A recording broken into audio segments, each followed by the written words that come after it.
ভৰিত আঘাতপ্ৰাপ্ত হ'ল, ভৰি ভাঙিলে, তেখেতৰ চিকিৎসা যোৰহাট চিকিৎসা মহাবিদ্যালয়ত নহয়, তেখেতে বাহিৰত যাবলগীয়া হৈছে। বহুতৰ প্ৰশ্ন, সাংসদগৰাকী যদি এই অৱস্থাটো হৈছে, আচলতে যোৰহাট চিকিৎসা মহাবিদ্যালয়ত উন্নত মানৰ চিকিৎসা পাইছে জানো ৰাইজে? আমি কাক ছাপোৰ্ট কৰোঁ আৰু মই কেতিয়াও নাভাবোঁ ই আমাৰ অসমীয়া যিটো জাতিসত্তা, অসমীয়া যিটো আমাৰ মূল মানে জাতিসত্তা, কাৰণ মই অসমীয়া ভাষা কওঁ, হিন্দী ময়ো ক'ব নোৱাৰোঁ। না মোক আৰক্ষীয়ে সোধপোছৰ কাৰণে মাতিছে, না মই ন্যায়ালয়ৰ কাঠগড়াত থিয় হ'ব লগা হৈছে। সন্মুখত লোকসভা নিৰ্বাচন আছে আৰু লোকসভা নিৰ্বাচনৰ প্ৰাকখনত আমি ৰাজ্যৰ ভিন্ন প্ৰান্তত উপস্থিত হৈছিলোঁ। 14টা লোকসভা সমষ্টিৰ অন্তৰ্গত যিসমূহ সমষ্টি আছে, সমষ্টিসমূহত উপস্থিত হৈছিলোঁ আৰু তাৰ পাছতে ৰাইজৰ মতামত ল'বলৈ চেষ্টা কৰিছিলোঁ যে বতাহ কোন দিশে বলিছে, স্থানীয় নেতা কৰ্মীৰ পৰা আৰম্ভ কৰি সাধাৰণ ৰাইজে আচলতে কি বিচাৰিছে। আৰু আহি আমি এইবাৰ যোৰহাট লোকসভা সমষ্টিত উপস্থিত হৈছিলোঁ। যোৰহাটত বিভিন্ন অঞ্চলত আমি গৈছোঁ, ব্যতিক্ৰম অনুষ্ঠানৰ আয়োজন হৈছিল, তাত ৰাইজে মতামত ব্যক্ত কৰিছিল। যোৰহাটতে আমি আজিও উপস্থিত আছোঁ। যোৰহাট লোকসভা সমষ্টিৰ অন্তৰ্গত এগৰাকী বিশেষ অতিথি আমাৰ লগত উপস্থিত আছে, তেখেত হৈছে শান্তনু পূজাৰী। মই আপোনাক স্বাগতম জনাইছোঁ। ভাৰতীয় জনতা পাৰ্টীৰ কাৰ্যনিৰ্বাহক, লগতে প্ৰাৰ্থিত্বৰ তেখেত নিজে এগৰাকী দাবীদাৰ আছিল বিগত বিধানসভা নিৰ্বাচনৰ সময়ছোৱাতো, আৰু অসম চৰকাৰৰো এটা গুৰুত্বপূৰ্ণ বিভাগৰ চেয়াৰমেনৰ বা অধ্যক্ষৰ দায়িত্বত আছে। আমি তেখেতৰ সৈতে কিছু কথা পাতিম প্ৰাক নিৰ্বাচনী এই সময়ছোৱাত। পূজাৰী ডাঙৰীয়া, সন্মুখত নিৰ্বাচন আছে। প্ৰথম প্ৰশ্নটোৱে হৈছে, বিশেষকৈ ভাৰতীয় জনতা পাৰ্টীয়ে যোৰহাট লোকসভা সমষ্টিটোত তপন গগৈক দ্বিতীয়বাৰৰ বাবে টিকট প্ৰদান কৰিছে। যি সময়ত আমি দেখিছিলোঁ যে কেইবাটাও লোকসভা সমষ্টিৰ সাংসদক টিকট কৰ্তন কৰা হৈছিল, তপন গগৈয়ে দ্বিতীয়বাৰ কিয় টিকট পালে আপোনাৰ মতে? প্ৰথম কথা হ'ল, তপন গগৈ ডাঙৰীয়াই যেতিয়া প্ৰথমবাৰ প্ৰাৰ্থিত্ব লৈছিলে লোকসভাৰ 2019 চনৰ লোকসভাৰ নিৰ্বাচনত, তেতিয়া তেখেত অসম চৰকাৰৰ এটা গুৰুত্বপূৰ্ণ বিভাগৰ, কেইবাটাও গুৰুত্বপূৰ্ণ বিভাগৰ মন্ত্ৰী আছিলে আৰু তেখেতে মন্ত্ৰিত্ব এৰি দলীয় নেতৃত্বৰ নিৰ্দেশত তেখেতে আহি পেলাই যোৰহাট লোকসভা সমষ্টিৰ যোৰহাট লোকসভা সমষ্টিৰ প্ৰাৰ্থিত্ব লৈছিল দলৰ নিৰ্দেশ মানি। আৰু সেই সময়ত অকণমান পৰিস্থিতি আপোনালোকে দেখি জটিল আছিলে। কা আন্দোলনে 2019 চনৰ নিৰ্বাচনটো আগমুহূৰ্তত অলপ আমাৰ ৰাজনৈতিক পৰিৱেশ ঢুৱলি কৰিছিলে। তপন গগৈ ডাঙৰীয়া নিজে এটা জাতীয়তাবাদী, যিটো আমি আঞ্চলিকতাবাদী জাতীয়তাবাদী এটা বেকগ্ৰাউণ্ডৰ পৰা অহা মানুহ, আৰু তেখেতে কিন্তু অতি সুন্দৰভাৱে গোটেই পৰিস্থিতিটো তেখেতে নিয়ন্ত্ৰণত আনি আৰু বিপুল ভোটত যোৰহাট লোকসভা সমষ্টিৰ পৰা সেইবাৰ তেখেতে জয় হ'ল, বিপুল ভোটত জয় হ'ল। আৰু যোৰহাট লোকসভা সমষ্টিত তেতিয়াৰ যিটো ষ্ট্ৰাকচাৰ, এতিয়া ষ্ট্ৰাকচাৰ অকণমান সলনি হৈছে, কিন্তু বহুত বিশাল, একেবাৰে ডিব্ৰুগড় জিলাৰ সীমান্তৰ পৰা নামৰূপৰ কাষৰ পৰা এতিয়া মাজুলীলৈকে। সেই সময়ত মাজুলী আছিল, এতিয়া মাজুলীও তাত সন্নিৱিষ্ট এটা বিশাল সমষ্টি। আৰু এই বিশাল সমষ্টিৰ জনগাঁথনিৰো ভিন্নতা আছে। ইয়াত বিভিন্ন ধৰণৰ অসমৰ যিমান জনগোষ্ঠী আছে সেই সকলোখিনি মানুহে ইয়াত পাব। আপুনি জনজাতীয় লোক পাব, বিভিন্ন বড়ো কছাৰীৰ পৰা আৰম্ভ কৰি মিচিঙলৈকে, আৰু ঠিক তেনেদৰে আমাৰ অন্যান্য বিভিন্ন জাতি জনগোষ্ঠীৰ মানুহ, চাহ জনগোষ্ঠীৰ বিপুল ভোটাৰ ইয়াত আছে। গতিকে আমাৰ অসমীয়া খিলঞ্জীয়া ভূমিপুত্ৰ ভোটাৰৰ সংখ্যা ইয়াত বেছি। আৰু এই পৰিৱেশটোত তপন গগৈ ডাঙৰীয়াই অতি সুন্দৰভাৱে তেখেতৰ যিটো আমি মানে কওঁ যে ফুটষ্টেপ, সেইটো সুন্দৰকৈ তেখেত নিদৰ্শন দেখুৱাই থৈ গৈছে ইয়াত, যে ইয়াত যে এজন সাংসদ আছে। আমি যেতিয়া বিজয় সন্দিকৈ, মই আগতে সাংবাদ মাধ্যমত থাকোঁতে কৃষ্ণ সন্দিকৈ ডাঙৰীয়া বহুত দিন ধৰি যোৰহাট লোকসভা সমষ্টিৰ সাংসদ আছিল, কিন্তু বহুতে নাজানিছিলে সাংসদজন তেওঁলোকৰ কোন এই বিশাল লোকসভা সমষ্টিটোত। কামাখ্যা প্ৰসাদ তাছা আহিলে, পৰিৱেশ অলপ সলনি হ'ল, MP জনক মানুহে লগতে পোৱা হ'ল। তাছা ডাঙৰীয়া ৰাজ্যসভালৈ গ'ল, তেখেতেও এটা ফুটষ্টেপ ৰাখিলে, ইয়াত নিদৰ্শন ৰাখিলে। আৰু এতিয়া তপন গগৈ ডাঙৰীয়া অতি সুন্দৰভাৱে চাৰিওফালে মানুহৰ লগত এটা তেখেতৰ যিটো তাল মিল, সকলোৰে লগত মিলিজুলি থকা, কথা বতৰা পতা পৰা, আৰু তেখেতৰ যিটো সাধাৰণ জীৱনচৰ্যা, মই নিজে ওচৰৰ পৰা তেখেতক পাইছোঁ, যে তেখেতৰ যিটো অতি সাধাৰণ জীৱনচৰ্যা, সেইটোৱে মানুহক আকৰ্ষণ কৰে। নেতাৰ নিচিনাকৈ নাথাকে, কৰ্মীৰ নিচিনাকৈ থাকে, মানুহৰ লগত এটা সম্পৰ্ক তেখেতে কৰে। আৰু সেইকাৰণে তেখেতৰ ইয়াত যিটো কয় যে আমি এই নাই, কোনো তেখেতৰ বিৰুদ্ধে এণ্টি ইনকাম্বেঞ্চি নাই, যিটো কেতিয়াবা থাকে। আমি ভাবোঁ মানে নাই, যোৰহাটত নাই মানে শিৱসাগৰতো নাই। ক'ৰবাত কোনোবাই কেতিয়াবা অকণমান বেয়া পাইছে, সেইটো কিছুমান জেগাত কৈছে তেখেতৰ কথা, যে যিখিনি বিচাৰ আছিল সংসদত মাত মতাৰ পৰা আৰম্ভ কৰি এগৰাকী সাংসদৰ যিখিনি দায়িত্ব আছিল সেইখিনি পালন কৰাত ব্যৰ্থ হৈছে। কিন্তু আপুনি কোৱা এই কথাটো আমি দুই এঠাইত পাইছোঁ, যে তেখেতে মানুহৰ ওচৰত আহিছে, কিছু ঠাইত মানুহৰ ওচৰত আহিছে, যিবোৰ ঠাইত পূৰ্বতে সাংসদ যোৱা নাছিলে। এণ্টি ইনকামটেঞ্চি বা প্ৰতিষ্ঠান বিৰোধী ঢৌ কিন্তু ক'ৰবাত আছে। গতিকে সেই ঢৌটো মষিমূৰ কৰিবলৈ কেৱল তপন গগৈয়ে একমাত্ৰ ফেচ নে বিজেপিৰ আৰু কিবা ৰণনীতি আছে? নাই মানে চাওক, আমাৰ যিটো আপুনি যিটো কৈছে যে ক'ৰবাত কিবা হয়তো আছে, হয়তো আপোনালোকে ওচৰলৈ গৈছে শুনিছে ক'ৰবাত, সেইটো স্বাভাৱিক কথা, এইটো থাকিব। 5 বছৰ এজন সাংসদ হৈ থাকিলে কোনোবাই বিৰোধিতা কৰিবই, কেতিয়াবা কোনোবাই টিকেটো বিচাৰিছে, অপজিশ্যনো থাকে, কিন্তু এইটো এটা বিশাল সমষ্টি। 2228টা বুথ আছে ইয়াত আমাৰ লোকসভাত। যোৱা লোকসভাত 2228টা বুথ হ'ল এতিয়া মাজুলীকে ধৰি।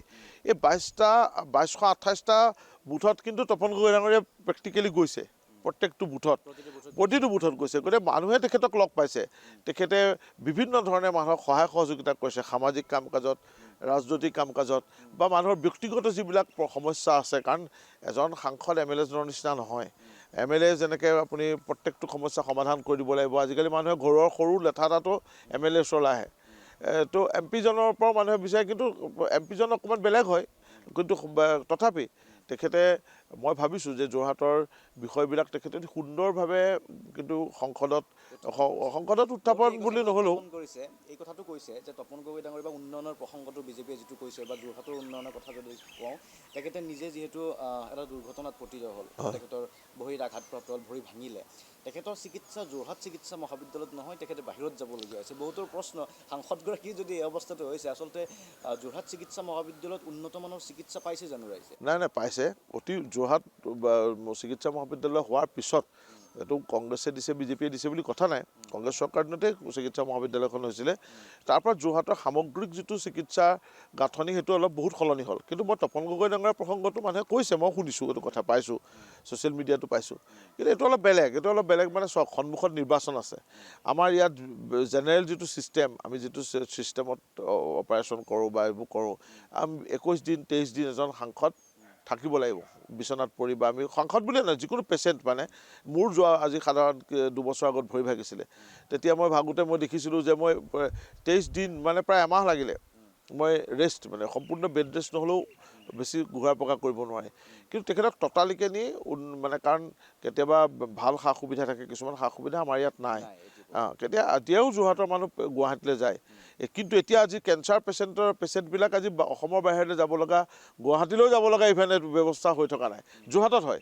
টাটা কেঞ্চাৰ ইনষ্টিটিউট আমি কৰোঁ। তেনেকুৱা বহুত পেচেণ্টৰ এটা গোটেই বস্তুটোৰ ৰূপৰেখাটো কিন্তু যোৰহাট চিকিৎসা মহাবিদ্যালয় আৰু আমাৰ টাটা যিটো কৰ্কট ৰোগৰ প্ৰতিষ্ঠান, এইটোৱে সলনি কৰি দিছে। কিন্তু যিহেতু তেখেতক বা অতি সোনকালে আৰোগ্য লাগে, অতি সোনকালে, তাৰ কাৰণেহে সমাধান বিচাৰি, নিদান বিচাৰি তপন গগৈ ডাঙৰীয়া, মই কাৰণ সেই সময়ত মই নিজে আছোঁ, ডক্টৰৰ লগত কথা পাতিছে আৰু সকলোৱে কৈছে যে এটা ইমিডিয়েট লাগে ৰিজাল্টটো।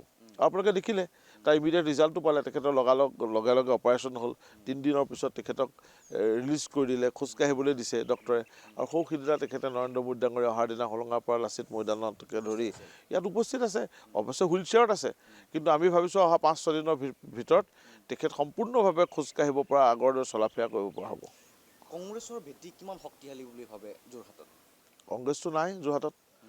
যোৰহাটততো আমি দেখা নাই কংগ্ৰেছটো এতিয়া নাইকিয়া হৈ গ'ল। ৰাণা গোস্বামী ডাঙৰীয়াই কিছু পৰিমাণে কংগ্ৰেছৰ যিটো নুমাই যোৱা চাকি, সেইটো ধিমিক ধামাককৈ জ্বলাই ৰাখিছিলে। এতিয়া কংগ্ৰেছত কোন নেতা আছে আপোনালোকে চাওক, কংগ্ৰেছ কৰ্মীসকল এতিয়া দিশহাৰা হৈ পৰিছে, বিভিন্ন কথা কৈছে। ৰাণা গোস্বামী ডাঙৰীয়াক ব্যক্তিগত আক্ৰমণ কৰি লৈছে। কিন্তু এতিয়াতো যোৰহাট লোকসভাত মই ভাবিছোঁ প্ৰাৰ্থিত্ব প্ৰয়াসেই নাই তেওঁলোকৰ, প্ৰাৰ্থিত্ব দিব পৰা। এতিয়া গৌৰৱ গগৈক টানি আছে। গৌৰৱ গগৈক কিয় টানিব লগা হৈছে? যে গৌৰৱ গগৈ অবিহনে দিবলৈ প্ৰাৰ্থী নাই, মানুহ নাই, কাক দিব এতিয়া প্ৰাৰ্থিত্ব? কোনো ধৰণৰ এজন MP বুলি ক'লে যিটো বুজে, এজন MP হ'বৰ কাৰণে যিটো যোগ্যতা লাগে, কথা ক'ব পৰা বা কিবা কিবি নেতৃত্ব দিব পৰা, মানুহে অন্ততঃ 4-5টা লোকসভা সমষ্টিত তেওঁৰ নাম জানিব লাগিব। তেনেকুৱা এজন লিডাৰ মোক যোৰহাট লোকসভা সমষ্টিত দেখুৱাই দিয়কচোন। কোনো নেতাই নাই আজি। নেতা নথকাৰ কাৰণে এতিয়া কৰ্মী ক'ৰবাত হয়তো আছিলে, কৰ্মীবিলাকো এতিয়া দিশহাৰা হৈ গৈছে। এইকেইদিনত মই নিজেই যোৱা 1-1.5 মাহৰ ভিতৰত মই নিজে ব্যক্তিগতভাৱে ইনিচিয়েটিভ লৈ 1-1.5 হাজাৰ কংগ্ৰেছ কৰ্মী জইন কৰাইছোঁ ভাৰতীয় জনতা পাৰ্টিত, বিজেপিত মই জইন কৰাইছোঁ। কিয়? মানুহবিলাকে এতিয়াও বহুত কংগ্ৰেছ কৰ্মী আমাৰ লগত লাগি আছে। বহুত মানুহ মনে মনে ঘৰত সোমাই দিলে, তেওঁলোক হয়তো নিৰ্বাচনতো নোলাব, যে তেওঁলোকে এতিয়া ভয় খাইছে, কেনেকৈ কি কৰিম, কেনেকৈ ওলাম, কি কৰিম। কিন্তু বিজেপি আগতে কংগ্ৰেছৰ চৰকাৰ থাকিলে যিটো হয়, বিজেপিয়েতো সেইটো নকৰে, প্ৰেছাৰ নিদিয়ে কৰ্মীক। আমাৰ কোনো প্ৰেছাৰ নাই, কিন্তু তেওঁলোকৰ নেতা নাই কাৰণে কৰ্মীবিলাক এতিয়া দিশহাৰা হৈ গৈছে। এক নেতৃত্ব বোলা বস্তুটো মই অসমত আছে যদি নাজানো, যোৰহাট লোকসভাত কিন্তু বৰ্তমান কংগ্ৰেছত কোনো নেতৃত্বই নাই। কংগ্ৰেছৰ যি নেতৃত্ব আছিল সেই নেতৃত্ব এতিয়া বিজেপিত আহিলে। বিজেপিত বহুত আহিলে। ৰাণা গোস্বামীৰ কথা হয়। আমি যদি যোৰহাটৰ প্ৰসংগলৈ আহিব বিচাৰিছোঁ, হিতেন গোস্বামী যোৰহাটৰ বিধায়ক আছে, আপুনিও যোৰহাটত বিভিন্ন সময়ৰ পৰা বিজেপিৰ লগত জড়িত হৈ আপুনি অন্ততঃ টিকটৰ দাবীদাৰো হৈ আহিছিল। এতিয়া ৰাণা গোস্বামী কংগ্ৰেছৰ পৰা নিৰ্বাচনত অৱতীৰ্ণ হৈছিল, এতিয়া বিজেপিত যোগদান কৰিলে। গতিকে আপোনালোকৰ নিজৰ মাজত যিখন প্ৰতিযোগিতা হ'ব, এই প্ৰতিযোগিতাখনক কি ধৰণে ল'ব? ইয়াতে ভাৰতীয় যুৱ মৰ্চাৰ সভাপতিগৰাকীও যোৰহাটৰ, গতিকে আপোনালোকে এই যিটো ক্ষমতাৰ ৰাজনীতিটো কি ধৰণে ভাগ বতৰা কৰিব বুলি ভাবে? আপুনি কথা বেলেগ কৰিছে। চাওক, ভাৰতীয় জনতা পাৰ্টি হ'ল এটা বিচাৰধাৰা ভিত্তিক দল, আৰু বিচাৰধাৰা ভিত্তিক দল ভাৰতবৰ্ষত বহুত আছে। কমিউনিষ্ট পাৰ্টিবিলাকো আছিলে, যিবিলাক আজি আলি দুমোজাত আছে, তেওঁলোকৰ এতিয়া বিচাৰধাৰাবিলাকো কনফিউজ হৈ গ'ল। তো আমাৰ বিচাৰধাৰাটো একদম স্পষ্ট বিচাৰধাৰা। আমি সনাতনী চিন্তাধাৰাত এইখন দেশৰ পৰম্পৰাগত বিচাৰধাৰাতে বিশ্বাস কৰোঁ। মই যেতিয়া পাৰ্টি কৰিছোঁ, ভাৰতীয় জনতা পাৰ্টিলৈ আহিছোঁ, তাৰ আগত বহুত বছৰ ধৰি মই এই যিটো আমাৰ বিচাৰ পৰিবাৰ বুলি কয়, ৰাষ্ট্ৰীয় স্বয়ংসেৱক সংঘকে ধৰি এই বিচাৰ পৰিবাৰৰ লগত জড়িত হৈ আছোঁ। আৰু এইটো আমাৰ আচলতে এটা আইডিঅ'লজিকেল মুভমেণ্ট। এইটো এটা বিচাৰ বিপ্লৱ বুলি কওঁ আমি। আইডিঅ'লজিকেল মুভমেণ্ট বা আইডিঅ'লজিকেল ৰিভলিউশ্যন।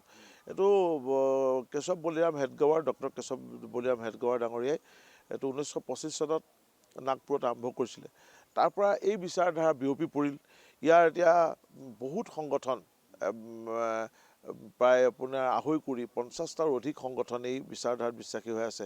কোনোবা ৰাজনৈতিক ক্ষেত্ৰখনত কাম কৰি আছে। আমি ভাৰতীয় জনতা পাৰ্টিৰ জৰিয়তে আমি ইয়াত এইবিলাক কাম কৰি আছোঁ। মই ইয়াৰ আগতে সংঘৰ দায়িত্বত আছিলোঁ, বিভিন্ন সংগঠনৰ দায়িত্বত আছিলোঁ, মানে আমাৰ বিচাৰ পৰিবাৰ। তাৰ বাহিৰে মই বেলেগ কোনো সংগঠনত আগতে নাই। এইটো এতিয়া কথাটো হৈ গ'ল কি, এতিয়া নতুনকৈ বহুত মানুহ আকৰ্ষিত হৈ আহিছে। হিতেন দা আহিলে 2014 চনত, তেখেত আঞ্চলিকতাবাদী ৰাজনীতিৰ পৰা আহিছে। তেখেতে ভাবিলে যে হয়তো তেতিয়া চৰকাৰ হোৱাই নাই আমাৰ। তো 2014 চনৰ নিৰ্বাচনৰ সময়ত মোদী ডাঙৰীয়াৰ যি চাৰিওফালে ঢৌ আহিছিলে, তো সেই সময়তে তেখেতে ভাৰতীয় জনতা পাৰ্টিত জইন কৰিলে। তেখেতক ময়ো সেই সময়ত টিকেট বিচাৰিছিলোঁ, নাপালোঁ। তেখেতে টিকেট পালে, তেখেত বিধায়ক হিচাপে যোৰহাটৰ পৰা নিৰ্বাচিত হ'ল। তাৰপিছত আপুনি আমাৰ অংকুৰৰ কথা কৈছোঁ, অংকুৰ মোৰ ভাতৃপ্ৰতিম। অংকুৰহঁত মোৰ লগতে মই অংকুৰক দলৰ মজিয়াত যেতিয়া আহিছে অংকুৰহঁত, তেতিয়া আমি একেলগে কাম কৰোঁ, একেলগে আছোঁ। আজি নিজৰ যোগ্যতাৰ বলত তেওঁ গৈ সকলো কথা চালি যাই তেওঁক দলীয় নেতৃত্বই আজি ৰাজ্যিক যুৱ মৰ্চাৰ সভাপতি হিচাপে দায়িত্ব দিছে। ভাল কাম কৰিছে, যোৰহাটৰ সামাজিক জীৱনত আছে। তো এতিয়া আমাৰ ৰাণা গোস্বামী ডাঙৰীয়া, আমাৰ ৰাণাদা বুলি মাতোঁ, কিন্তু ব্যক্তিগত আমাৰ যোৰহাটৰ মানুহবিলাকৰ এটা ব্যক্তিগত সম্পৰ্কত আমি বিশ্বাস কৰোঁ। সেই সম্পৰ্ক মোৰ তেখেতৰ লগত ব্যক্তিগতভাৱে বহুত দিনীয়া পুৰণা সম্পৰ্ক। ৰাণাদা আগতে, মই এতিয়া যোৰহাট জিলা ক্ৰীড়া সন্থাৰ সভাপতিৰ দায়িত্বত আছোঁ, মই সেই দায়িত্বটো ৰাণাদাৰ পৰা লৈছোঁ। তেখেতেই মোক সেই দায়িত্বটো মানে তেখেতৰ পিছত নিৰ্বাচিতভাৱে মই নিৰ্বাচিত হৈ মই সেই দায়িত্ব লৈছোঁ। আমাৰ যিহেতু এটা গণতান্ত্ৰিক ব্যৱস্থাৰ মাজে নিৰ্বাচন হয় তাত, তো তেখেতৰ পিছত মই দায়িত্ব লৈছোঁ। এতিয়া আমি একেলগে বিভিন্ন ক্ষেত্ৰত কাম কৰোঁ, কালিও একেলগে আছোঁ। কেতিয়াবা ৰাজনৈতিক মতাদৰ্শৰ পাৰ্থক্যৰ কাৰণে আমাৰ মাজত ঘনিষ্ঠতাটো নাছিলে, কৰিব পৰা নাই। কিন্তু আহিলে এতিয়া আকৌ আমাৰ ঘনিষ্ঠ হৈছে। আমি একেলগে আছোঁ, দলটোক আগবঢ়াই নিম আগন্তুক সময়ছোৱাত। দলে যদি কাৰোবাক বিচাৰ কৰে যে টিকেট পাব লাগে, কিন্তু মোৰ ফালৰ পৰা মই বেলেগৰ কথাটো নাজানো। মোৰ নিজৰটো মই স্পষ্ট কৰি দিওঁ, মই বিচাৰ বিপ্লৱৰ লগত জড়িত হৈ আছোঁ। আইডিঅ'লজিকেলি মোৰ চিন্তাধাৰাটো বহুত স্পষ্ট। আৰু কোনোবাই যদি এইবিলাক ক্ষেত্ৰত অলপ মানে ইফাল সিফাল কৰে, মই নিজেও বেয়া পাওঁ। সেই দলৰ ভিতৰৰ কৰ্মীয়ে হওক, বাহিৰৰ কৰ্মীয়ে হওক, কা সন্দৰ্ভত বা অন্য যি বিষয়তে নকওক, এইবিলাকত আমাৰ বিশেষকৈ আমি বিচাৰ পৰিবাৰৰ পৰা অহা মানুহবিলাকৰ আমাৰ চিন্তাধাৰাটো একদম স্পষ্ট। আজি ডক্টৰ হিমন্ত বিশ্ব শৰ্মা ডাঙৰীয়া বিচাৰ পৰিবাৰৰ পৰা অহা নাই, কিন্তু তেখেতে যি ধৰণে নিজৰ চিন্তাধাৰাৰ স্পষ্টতাটো দেখুৱাই দিছে, তাৰ কাৰণে কোনোবাই তেওঁক সমালোচনা কৰিছে যে কংগ্ৰেছত তেনেকৈ কৈছিলে, এতিয়া এনেকৈ কৈছে। কিন্তু মই ভাবোঁ এই কথাটো তেওঁৰ এইটো কাৰণেই স্পষ্টতাটো আহিছে, তেখেতে খুব সূক্ষ্মভাৱে বিষয়টো অধ্যয়ন কৰিছে। আৰু আমাৰ অধ্যয়নতকৈ, আজি মোৰ নিজৰ ব্যক্তিগত অধ্যয়নতকৈও মই দীৰ্ঘদিন ধৰি এই লাইনটোত থকাৰ কাৰণে, এই আমাৰ বিচাৰ পৰিবাৰত থকাৰ কাৰণে বিভিন্ন ধৰণৰ বৌদ্ধিক পঢ়িছোঁ, শুনিছোঁ, বা নিজে ব্যক্তিগতভাৱে প্ৰেক্টিকেলি কথাবিলাক চালি যাই চাইছোঁ। সেইকাৰণে এই স্পষ্টতাটো আমাৰ আহিছে। কম সময়ৰ ভিতৰত হিমন্ত দাই এইটো নিজে লৈছে। বিচাৰধাৰাত থকা বুলি কোৱাৰ কাৰণে মই জানিব বিচাৰিছোঁ, বহু এনেকুৱা বিচাৰধাৰাত থকা ব্যক্তিৰ আজি ক্ষোভ আছে, অভিযোগ আছে। শেহতীয়া উদাহৰণ যদি চাওঁ, আমি অশোক শৰ্মা, নলবাৰীৰ বিধায়কগৰাকী এইবাৰৰ সাংসদৰ কাৰণে তীব্ৰ দাবীদাৰ আছিল, কিন্তু তেখেতক পদটো দিয়া নহ'ল। অশোক শৰ্মাই কিছু কথা মুকলি কৰি গৈছে আৰু তাৰ পৰা এই কথাটো প্ৰতীয়মান হয় নেকি বিচাৰধাৰাত বিশ্বাসী একাংশ লোক যিয়ে নিষ্ঠা কৰে পুৰণি সময়ৰ পৰা বিজেপিৰ হৈ কাম কৰি আহিছিল আজিৰ সময়ত তেওঁলোক ৰাজনৈতিক অধিকাৰৰ পৰা কিছু বঞ্চিত হৈছে ৰাজনৈতিক অধিকাৰ মানে মই সেই কথাটোৱে কৈছোঁ যিটো নিৰ্বাচন কেন্দ্ৰিক বা ক্ষমতা বা লগতে টিকট প্ৰত্যাশী হিচাপে তেওঁলোক বঞ্চিত হৈছে তাৰমানে অশোকদাৰ কথাখিনি মই কিছু ক্ষেত্ৰত ব্যক্তিগত বুলি ভাবোঁ তেখেতে বহুত কাম কৰিছে দলৰ কাৰণে কেতিয়াবা কি হয় বেছিকৈ কাম কৰা মানুহৰ কেতিয়াবা ফ্ৰাষ্ট্ৰেশ্যনো আহে তো আহে ফ্ৰাষ্ট্ৰেশ্যন আহিব পাৰে মই ভাবোঁ তেখেতৰ ফ্ৰাষ্ট্ৰেশ্যন আহিছে হ'ব পাৰে দেই মই ভাবিছোঁ মানে কাৰণ তেখেতে কিছুমান কথা কৈছে ব্যক্তিগতভাৱে কিন্তু মই অকণমান কথাবোৰ বেলেগ ধৰণে ভাবোঁ যে আজি মোৰ বয়স আছে বুলি মই ভাবোঁ যদিও মই বয়সৰ লেখত একেবাৰে কম বয়সীয়াও নহয় মই এতিয়া মোক যুৱক বুলিও ক'ব নোৱাৰে আদহীয়া বুলিও ক'ব নোৱাৰে কিন্তু মই হয়তো কেইবছৰমানৰ পিছত মই ৰিটায়াৰমেণ্ট এজে আহিব মোৰ কথা এটা কৈছোঁ আৰু ৰিটায়াৰমেণ্ট এজ অহা মানুহে আজিকালি পলিটিক্সে কৰি থাকে ৰিটায়াৰমেণ্টৰ পিছত পলিটিক্সলৈ আহে আমি যুৱ অৱস্থাৰ পৰা আছোঁ আজি অশোকদাই বহুত কাম কৰিছে তেখেত যোৰহাটত আমাৰ সংঘৰ প্ৰচাৰক আছিলে এটা সময়ত মই এইটো 89 চনৰ কথা কৈছোঁ আৰু তেওঁলোকে এটা সংঘৰ্ষক্ষম পৰিস্থিতিৰ মাজে আহিছে আজি কিছু কথাত হয়তো তেওঁ মনত দুখ পাইছে বা বেয়া পাইছে দেখিছে তেখেত আমাতকৈও ছিনিয়ৰ হয়তো ইয়াৰ পিছত তেখেতৰ কৰিব লগা একো নাই আৰু মই সেইকাৰণে ভাবোঁ যে আমি দলীয় নেতৃত্বই বহুত কথা চাইছে কেতিয়াবা কেতিয়াবা উপায়ো নাথাকে বিভিন্ন সময়ত বহুত দিশ চাব লাগে তো মই সেইবিলাক কথাত বিশেষ কমেণ্ট নকৰোঁ কিন্তু মই নিজৰ কথাটো কওঁ যে আচলতে আমি অলপ পজিটিভকৈ ভাবিব লাগে যদি সামাজিক কাম কাজত বা অন্যান্য কথাবিলাকত কেতিয়াবা আমাৰ মনত মোকো মানুহে কয় কোনোবাই কয় তোমালোকে ইমান দিন লাগি আছে লাগি থকাটো সদায় মাপকাঠি হ'ব নোৱাৰে মানে মই ভাবোঁ কিন্তু মোৰ কথাটো হ'ল মই কি দলটোক ছাৰ্ভিচ দিছোঁ কি সময়ত দিছোঁ কেতিয়া দিছোঁ কেনেকৈ দিছোঁ আৰু মই সেই কথাটোত নিজে কৰোঁ সেইকাৰণে মই ভাবোঁ মই 2বাৰ টিকেট বিচাৰিছোঁ বিধানসভাত পোৱা নাই কিন্তু মই বিচাৰিম কাৰণ আমাৰ বহুত অনুগামী আছে বহুত মানুহে কয় যে আপোনালোকে টিকেটটো পাব লাগে আৰু হয় বিগত সময়ছোৱাত যোৰহাটৰ পৰাই বিচাৰিছিল যোৰহাটৰ এতিয়া পৰিৱেশ সলনি হৈছে নেকি এতিয়া আপুনি বেলেগ এতিয়া পৰিৱেশটো মানে চাওক যোৰহাটৰ জনগাঁথনি সলনি হৈছে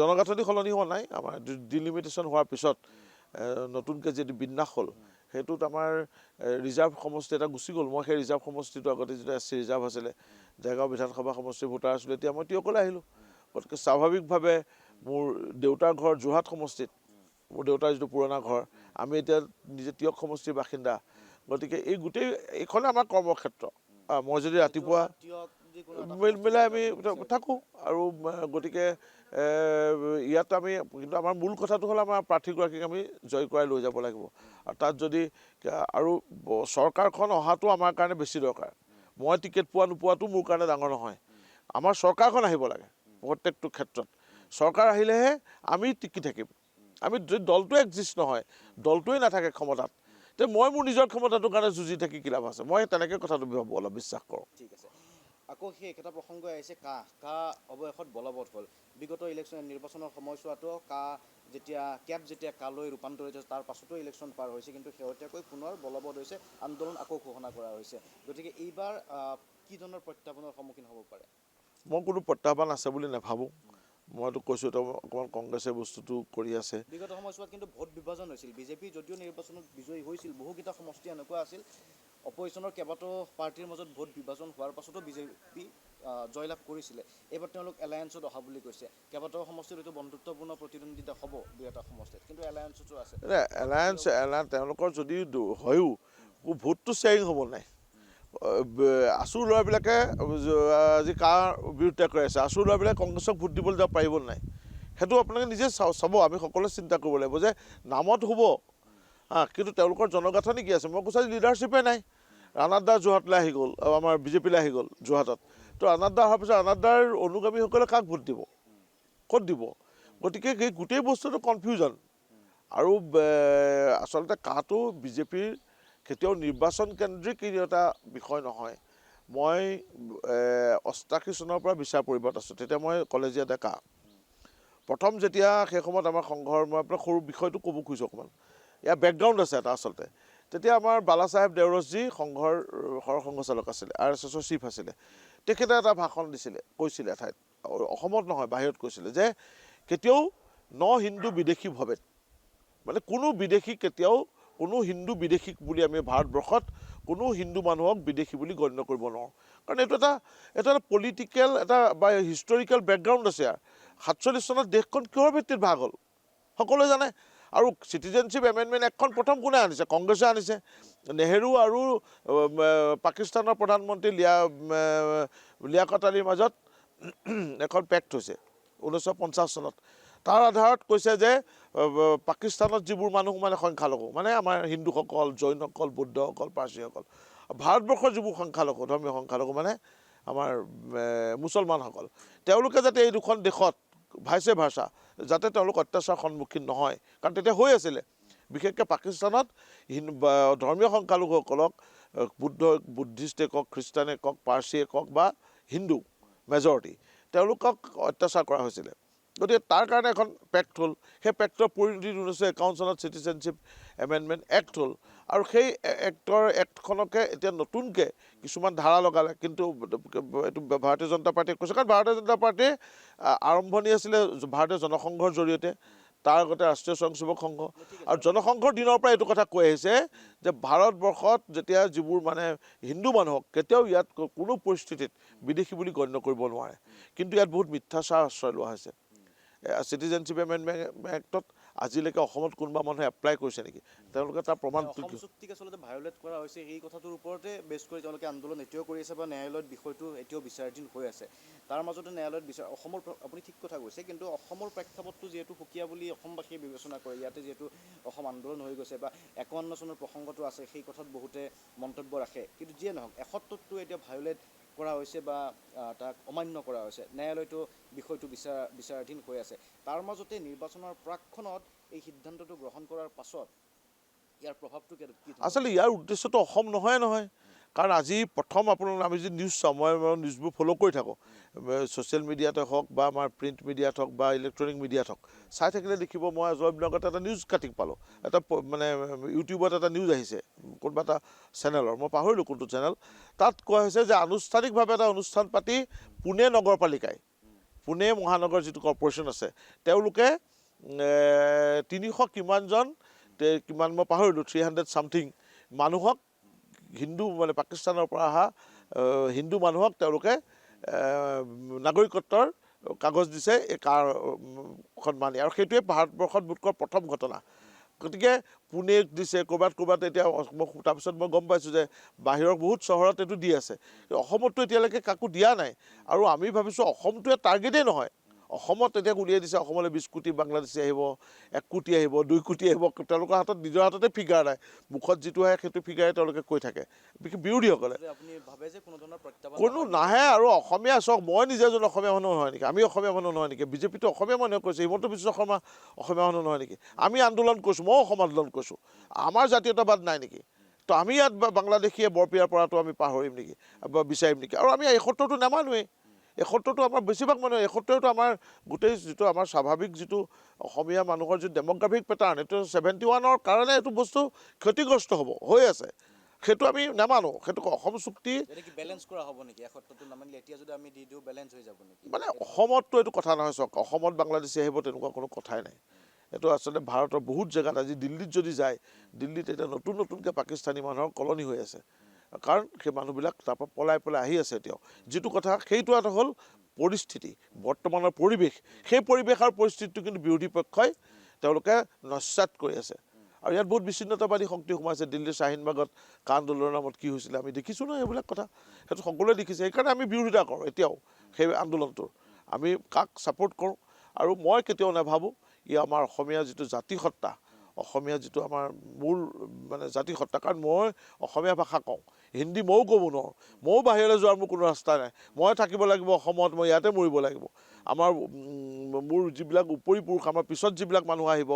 মোৰ অগ্ৰজসকল আছিলে আমি আছোঁ আমাৰ নতুন জেনেৰেশ্যন আহিব উত্তৰ পুৰুষ তেওঁলোকো ইয়াতে থাকিব লাগিব ইয়াতে জন্ম হৈছে ইয়াতে মৰিব লাগিব বাহিৰলৈ যোৱা আমাৰ ৰাস্তা নাই গতিকে আমি অসমীয়াত্ব বজাই ৰাখিয়ে আমি ভাৰতীয়ত্ব কৰিম ঠিক আছে অসমীয়াত্ব বজাই ৰাখি ভাৰতীয়ত্ব কৰিব মই আৰু এটা প্ৰসংগলৈ আহিব বিচাৰিছোঁ আপুনি ব্যক্তিগতভাৱে কৈছে আপুনি টিকট প্ৰত্যাশী আছিল ৰাইজৰ মাজত যদি আপুনি কাম কৰিছে চৰকাৰী দায়িত্ব এটাতো আছে গতিকে আপুনি সেই দায়িত্বটো পালন কৰাত কিমান দক্ষতাৰে আপুনি দায়িত্ব পালন কৰিছে বুলি ভাবে যাতে পৰৱৰ্তী সময়ত যদি আপোনাক ৰাইজৰ প্ৰতিনিধি হিচাপে নিক্ষেপ কৰে বা প্ৰক্ষেপ কৰে সেই সফলতাৰ যিটো বৰ্তমানৰ কাৰ্যকালৰ মানদণ্ড বা গুণাগুণ বা মূল্যায়ন তাত কি ধৰণে কৰিব পাৰিব? চৰকাৰীভাৱে মোক অসম ঔদ্যোগিক আন্তঃগাঁথনি উন্নয়ন নিগমৰ দায়িত্ব দিছে আৰু আজিৰ তাৰিখত ডক্টৰ হিমন্ত বিশ্ব শৰ্মাৰ নেতৃত্বত যিখন চৰকাৰ চলি আছে সেই চৰকাৰৰ যিটো উদ্যোগ নীতি, এতিয়া কালিও আমাৰ নতুন উদ্যোগ নীতি লাঞ্চ হৈছে, নতুন কিছুমান বস্তু আহিছে পোহৰলৈ, আৰু তাত আমাৰ কৰ্পৰেশ্যনটো অসম ঔদ্যোগিক আন্তঃগাঁথনি উন্নয়ন নিগমৰ এটা বিশেষ গুৰুত্ব বা ভূমিকা আছে। আমি ষ্টাৰ্টআপ নেক্সট আছে, ষ্টাৰ্টআপৰ আমি প্ৰধানমন্ত্ৰী ডাঙৰীয়াৰ যিটো ফ্লেগশ্বিপ প্ৰগ্ৰেম ষ্টাৰ্টআপৰ জৰিয়তে তেখেতে ইন'ভেটিভ এণ্টাৰপ্ৰিনাৰশ্বিপ এটা তেখেতে দেশত গ্ৰ' কৰিবলৈ চেষ্টা কৰিছে। আৰু আমি অসম ঔদ্যোগিক আন্তঃগাঁথনি উন্নয়ন নিগমে এই অসম ষ্টাৰ্টআপ নেক্সটৰ জৰিয়তে এইটো কাম কৰি আছোঁ। ষ্টাৰ্টআপ নেক্সট কৰিছোঁ, ষ্টাৰ্টআপ ফেষ্ট কৰিছোঁ, ফেষ্টিভেল কৰিছোঁ, যুৱ প্ৰজন্মই যাতে ব্যৱসায় কৰিবলৈ উদ্যোগ কৰিবলৈ আগবাঢ়িব তাৰ কাৰণে ব্যৱস্থা কৰিছোঁ। আৰু আমাৰ কৰ্পৰেশ্যনটো আপুনি নিজে খবৰ কৰিলে গম পাব, এইটো এটা লাভজনক এতিয়া কৰ্পৰেশ্যনত আছে। এইটো বগাহাটী বুলি বহুতে আপোনালোকে লিখে সংবাদ মাধ্যমত, সেইটো নহয়। আমি লাভ কৰিছোঁ, এটা লাভজনক অৱস্থাত আছে। আমাৰ নতুন নতুন ইনফ্ৰাষ্ট্ৰাকচাৰ প্ৰজেক্ট আমি উদ্যোগী আনিছোঁ। আমাৰ নতুন উদ্যোগী, মই এতিয়া কিছুমান কথাৰ কাৰণে এইখিনি এতিয়া ৰাজহুৱা কৰিব খোজা নাই, কাৰণ এইটো মোৰ অনুমতি লোৱা নাই, হয়তো মই কথা পাতিব লাগিব চৰকাৰৰ লগত তাৰ কাৰণে। কিন্তু আমি বহুত উদ্যোগিক মাল্টিনেশ্যনেল কোম্পানীক আমি অসমত উদ্যোগ গঢ়িবলৈ মাতি দিছোঁ, আমাৰ কৰ্পৰেশ্যনে দিছে বিগত সময়ছোৱাত। মই নিজে সেইসমূহ বিষয়বিলাকত আছোঁ, কথা পাতিছোঁ, নতুন মাটি আমি একুইশ্যন কৰিছোঁ, সেই মাটিত আমি উদ্যোগিক ক্ষেত্ৰ গঢ়ি তুলি আমি নতুন নতুন উদ্যোগী আমি আনিছোঁ। আৰু এইবিলাক চৰকাৰৰ নখদৰ্পণত আছে, গতিকে চৰকাৰীভাৱে এইবিলাক বিষয় তেওঁলোকে গুণাগুণ বা মূল্যায়ন কৰিব। আৰু মোৰ কিন্তু প্ৰধান সেইটো মই চৰকাৰী দায়িত্ব পালন কৰিছোঁ, মোৰ কিন্তু প্ৰধান নিজৰ যিটো আকৰ্ষণ, নিজৰ যিটো ব্যক্তিগত ভালপোৱা বা সময় বা হবি বুলি কওক আপুনি, এইটো হ'ল খেল। মই খেলৰ লগত জড়িত। যোৰহাট জিলা ক্ৰীড়া সন্থাৰ জৰিয়তে মই যিখিনি পাৰোঁ সামাজিকভাৱে আৰু স্পৰ্টছৰ দিশত যোৰহাটৰ নতুন প্ৰজন্মৰ যুৱক যুৱতীসকলক খেলা জগতখনত আনিবলৈ, নতুন নতুন ইন'ভেটিভ বাহিৰৰ যিবিলাক কথা বতৰা খেলৰ ক্ষেত্ৰত যিবিলাক লেটেষ্ট ডেভেলপমেণ্ট আছে সেইবিলাক আমাৰ ইয়াত আনিবলৈ কৰিবলৈ মই নিজে চেষ্টা কৰি আছোঁ। হয়, কেতিয়াবা এনেকুৱা হয়নে আপুনি কাম যথেষ্ট কৰি আছে বুলি কৈছে, কিন্তু আপোনাৰ বিৰুদ্ধে অভিযোগো বহুত আহে, আপুনি নিজে শুনা অভিযোগ আপোনাৰ বিৰুদ্ধে কেনেকুৱা শুনে আপুনি, আৰু শুনি তাৰ উত্তৰ নিজৰ মনত? শুনি চাওক, এইবোৰ ৰাজনীতিত থাকিলে মানুহে কয়, কেতিয়াবা বিভিন্ন ধৰণৰ কথা কয়। মই যোৱা জুলাই আগষ্ট মাহত বিভিন্ন ধৰণৰ বিষয়ত মোৰ বিৰুদ্ধে অভিযোগ আহিলে, এটা সৰু কথা লৈ পেলাই, যিটো কথাৰ লগত মই কোনো জড়িত নহয়, কোনোবা এটা অডিঅ' ক্লিপত মোৰ নাম এজন অভিযুক্ত বুলিয়ে কৈছোঁ, অভিযুক্ত ঘটনা লৈ পেলাই ওলাইছিলে। সেই সময়ত বিষয়বিলাক ওলাইছে, তো মই ক্লিয়াৰ কৰি দিছোঁ মোৰ স্থিতি। প্ৰথমতে মোৰ সংবাদ মাধ্যমত বহুত বন্ধু আছে, প্ৰত্যেকেই গুৱাহাটীৰ হওক যোৰহাট হওক, তেওঁলোকে মোক কৈছে যে আপুনি কওক। মই কৈছোঁ মই নকওঁ এতিয়া। প্ৰথম মোৰ চৰকাৰীভাৱে যিটো আৰক্ষীয়ে যিহেতু বিষয়টো বিচাৰ কৰি আছে, তো তেওঁলোকে বিচাৰ কৰক। আৰক্ষীয়ে যদি মোক দোষী পায়, আৰক্ষীয়ে কৰিলে মোৰ বহুত সতীৰ্থকো সোধা পোছাৰ কাৰণে নিয়া হ'ল, মোক কোনো সোধপোছাই কৰা নাই, কাৰণ ক'ত তাত যে ছাফিচিয়েণ্ট যিটো ডকুমেণ্টছ লাগে, ছাফিচিয়েণ্ট যিবিলাক চাৰ্কামষ্টেঞ্চিয়েল এভিডেঞ্চ বুলি কয় যিবিলাক, সেইবোৰ লাগে, সেইবোৰ মোৰ বিৰুদ্ধে কোনো ধৰণৰ নাছিলে। গতিকে কোনো ধৰণৰ না মোক আৰক্ষীয়ে সোধপোছৰ কাৰণে মাতিছে, না মই ন্যায়ালয়ৰ কাঠগড়াত থিয় হ'ব লগা হৈছে। কিন্তু সেই সময়ছোৱাত মোৰ ব্যক্তিগত কাৰ্যসূচী পূৰ্ব নিৰ্ধাৰিত থকাৰ কাৰণে, দলীয় কাম দেই, এইটো মই নিজে ঠিক কৰা নহয়, মই ফুৰিবলৈ যোৱা নাই, এইটো মোৰ দলৰ ফালৰ পৰা এটা দায়িত্ব আছিলে। মই সেই সময়ত দিল্লীত আছোঁ, আৰু সংবাদ মাধ্যমত ওলাইছে মই পলাতক হৈ আছোঁ। সেইবিলাক মই পিছত দেখিছোঁ যে তাৰবিলাকতো কোনো যিটো ফুচফাচ বুলি কয়, তাৰ কোনো কথাই নোলালে, একো নহ'লে। কিন্তু কেৱল সংবাদ মাধ্যমৰ যিটো ট্ৰায়েল, মিডিয়া ট্ৰায়েল বুলি যিটো কয়, মই মিডিয়া ট্ৰায়েলৰ সন্মুখীন হ'লোঁ। আৰু মই সেই সময়ত অলপ নিজৰ ব্যক্তিগতভাৱে যিটো কথা মই অলপ আগতে ক'লোঁ যে কেতিয়া ফ্ৰাষ্ট্ৰেশ্যন আহিছে, বেয়া লাগিছে, কাৰণ মই নিজে 19 বছৰ ধৰি সংবাদ মাধ্যমত কৰিছিলোঁ, চাকৰি কৰিছিলোঁ, কাম কৰিছিলোঁ, মই সংবাদ সেৱাই কৰিছোঁ। কাম যদি কৰিছোঁ, মই শিক্ষকতা বা অন্য কাম কৰা নাই, মই এটাই কামেই কৰিছোঁ, সেইটো হ'ল সংবাদ সেৱা, যিটো পৰিয়াল পোহপাল দিবৰ কাৰণে মই কৰিছিলোঁ। আজি ৰাজনীতিটো মই ভাল পাই পেলাই মোৰ বিচাৰধাৰাৰ কাৰণে মই আহিছোঁ, কিন্তু তাৰ আগতেতো মই সংবাদ সেৱাই কৰিলোঁ। আৰু সেই সংবাদ সেৱাৰ মোৰ কিছু সতীৰ্থই হওক বা মই চিনি নোপোৱা বা নতুন প্ৰজন্মৰ মানুহে মোক কিছুমান মিডিয়া ট্ৰায়েল চলালে, মোক অভিযোগ আছিলে, তাত কোনো সত্যতা নাই। আৰু ইয়াৰ সত্যতা থকাহেঁতেন মোৰ ইয়াতকৈ কাৰণ এটা অডিঅ' ক্লিপিঙৰ পৰা মোৰ নামটো মাত্ৰ কোনোবাই ক'লে যে মই অমুকক বস্তুটো দিছোঁ, মোলৈ মোক দিছে হয়, কিন্তু মই চোৱা নাই। মোলৈ তেনেকুৱা কোনো বস্তু অহা নাই, কোনো অশ্লীল কথা বা কিবা সেইবোৰ অহা নাই। কথাটো কৈছিলোঁ, কথা ক'ব পাৰে কোনোবাই চাকৰি লৈ, কাৰণ এইবিলাকৰ মই নিজে বিৰোধী। মই এটা বেলেগ বেকগ্ৰাউণ্ডৰ পৰা আহিছোঁ, কৈছোঁৱেই। আৰু মই সেইকাৰণে এৰি দিছিলোঁ, কাৰণ মুখ্যমন্ত্ৰী ডাঙৰীয়াৰ ওপৰত, গৃহ বিভাগৰ ওপৰত সম্পূৰ্ণ বিশ্বাস আছে। কিন্তু তেওঁলোকৰ 15 দিন 20 দিন এমাহ হৈ যোৱাৰ পিছতো, তাৰপিছত সংবাদ মাধ্যম যেতিয়া একো নহ'লে সংবাদ মাধ্যমবোৰ চুপ হৈ গ'ল। গতিকে এইবিলাক অভিযোগ মই ভাবোঁ কাম কৰিলেহে কিছুমান কথা আহে। আৰু তাত অৱশ্যে এইটো কথা ঠিক, তাত কিছুমান মানুহে চেষ্টাও কৰি থাকে কেনেকৈ এজন মানুহক সতীৰ্থ হ'ব পাৰে, শত্ৰুপক্ষ হ'ব পাৰে, কংগ্ৰেছৰ মানুহ হ'ব পাৰে। আৰু সেই সময়ত যিবিলাক ব্যক্তিগত হেণ্ডেলৰ পৰা, টুইটাৰ হেণ্ডেল কওক বা ফেচবুকৰ একাউণ্টৰ পৰা কওক, সেইবিলাক কিন্তু বেছিভাগে কংগ্ৰেছী মানুহ আছিলে। আৰু তেওঁলোকে সেই সময়ত মোক আক্ৰমণৰ লক্ষ্য হিচাপে লৈছিলে। এতিয়াতো মই নাজানো, তেওঁলোক চুপ আছে এতিয়া, যিখিনিয়ে কৰিছিলে চুপ আছে। হয়তো তেওঁলোকে এতিয়া অলপ সংকোচ কৰিছে, সংকোচ আহিবৰ কাৰণে, কাৰণ তাৰ মাজত কিছুমান স্থিতিহীন মানুহ আছিলে। আগতে বিজেপিত আছিলে, টিকেট বিচাৰিছিলে, নাপালে, তেওঁলোক কংগ্ৰেছলৈ গ'ল। বেছি কংগ্ৰেছে দেখুৱাবলৈ গৈ তেওঁলোকে মোক আক্ৰমণৰ লক্ষ্য হিচাপে লৈছে, আমাৰ অন্যান্য সতীৰ্থসকলক আক্ৰমণৰ লক্ষ্য হিচাপে কৈছে। এতিয়া তেওঁলোক কেইজনমান তেনেকুৱা চুপচাপ মই দেখিছোঁ, অহা নাই। কিন্তু মই দলৰ অফিচত বা কাৰ্যালয়ত বা এইবিলাকত কাৰ্যসূচীত মই নাই দেখা। তেওঁলোকক মই চুপচাপে থকা দেখিছোঁ। তেওঁলোকে সঠিক অসমত সিদ্ধান্ত ল'ব। ধন্যবাদ জ্ঞাপন কৰিছোঁ শান্তনু পূজাৰী ডাঙৰীয়া। আপোনাৰ সৈতে আমি বাৰ্তালাপ কৰিলোঁ। আৰু সন্মুখত নিৰ্বাচন আছিল, নিৰ্বাচনকে কেন্দ্ৰ কৰি নিৰ্বাচনী ইছ্যু, লগতে শান্তনু পূজাৰীৰ ব্যক্তিগত যি ৰাজনৈতিক আশা আকাংক্ষাৰ সম্পৰ্কে আমি কিছু কথা পাতিলোঁ। আৰু সামগ্ৰিকভাৱে বৰ্তমান সময়ত বিজেপিৰ যি ৰাজনীতি, বিজেপিৰ যি ৰণনীতি, তাৰো আভাস কিছু আমি লৈছোঁ যোৰহাটৰ পৰা। আজি অনুষ্ঠানৰ পৰা শান্তনু মহন্ত বিদায় লৈছোঁ।